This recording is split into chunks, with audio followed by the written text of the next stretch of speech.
কারো লাশ পড়েছিল ছাদের এক কোণে, কারো নিথর দেহ সিঁড়িতে, আর ছোট্ট শিশুটির মরদেহ মিলল খাটের নিচে। এ যেন এক ভাষাহীন শব্দের ভয়ানক হত্যাকাণ্ড।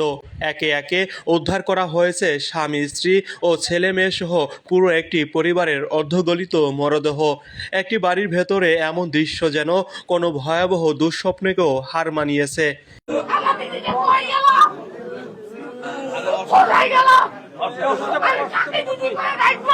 এমন এক ভয়াবহ নৃশংস হত্যাকাণ্ড ঘটেছে রংপুর শহরে। শনিবার 22 আগস্ট দিবাগত রাত 10টায় রংপুর মহানগরীর মাসুয়াপাড়া এলাকার একটি বাড়ি থেকে মরদেহগুলো উদ্ধার করে পুলিশ। তবে কিভাবে ঘটল এই নৃশংসতম হত্যাকাণ্ড, কারা হত্যা করলো একই পরিবারের 4 জনকে, আর কিভাবে বা প্রকাশ্যে এলো কয়েকদিন ধরে চাপা পড়ে থাকা এই ভয়াবহ ঘটনা। দর্শক, পুলিশ ও স্বজনদের দেওয়া তথ্য নিয়ে থাকছে বিস্তারিত।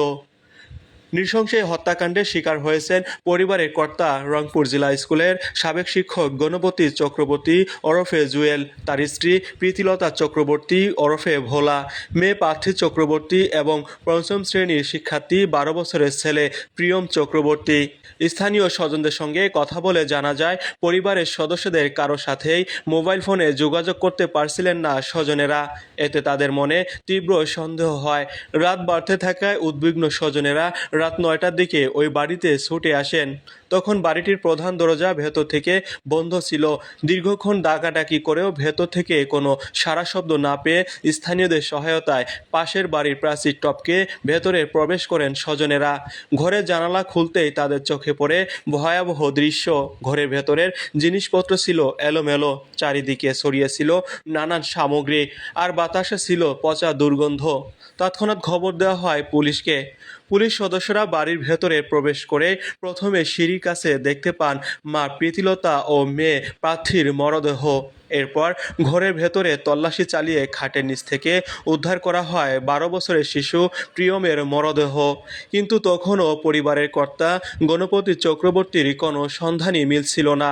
এক পর্যায়ে পুলিশ সদস্যরা বাড়ির ছাদে উঠে যায়, আর সেখানে ছাদের এক কোণে পাওয়া যায় গণপতি চক্রবর্তীর নিথর দেহ। পুলিশের ভাষ্য, তাদের প্রত্যেকের শরীরে ছিল ক্ষতবিক্ষত আঘাতের চিহ্ন। একই বাড়ির ভিন্ন ভিন্ন জায়গায় পড়ে থাকা 4টি মরদেহের এই দৃশ্য যেন মুহূর্তে নাড়িয়ে দিয়েছে গোটা এলাকাবাসীকে। পুলিশের ধারণা, 2-3 দিন আগেই তাদের হত্যা করেছে দুর্বৃত্তরা। এদিকে পুলিশের ভাষ্য অনুযায়ী বাড়িটির বিভিন্ন কক্ষের জিনিসপত্র ছিল এলোমেলো। টাকা পয়সা ও স্বর্ণালংকার রাখার স্থানগুলো ভাঙাচোরা অবস্থায় পাওয়া যায়। এমনকি বাড়িটির বৈদ্যুতিক সংযোগও ছিল বিচ্ছিন্ন। এ কারণে ডাকাতির উদ্দেশ্যে এই হত্যাকাণ্ড ঘটানো হয়ে থাকতে পারে এমন সম্ভাবনাও মনে করছেন পুলিশের সিআইডির পুলিশ সুপার সুমিত চৌধুরী। আমি এখানে দেখলাম ছাদের উপরে একজন পুরুষ মানুষের ডেড বডি পেয়েছি, মানে ডিকম্পোজ হয়ে গেছে 3-4 দিন আগের লাশ হবে সম্ভবত। এটা পরীক্ষা নিরীক্ষা করে বলা যাবে কতদিন আগের। তবে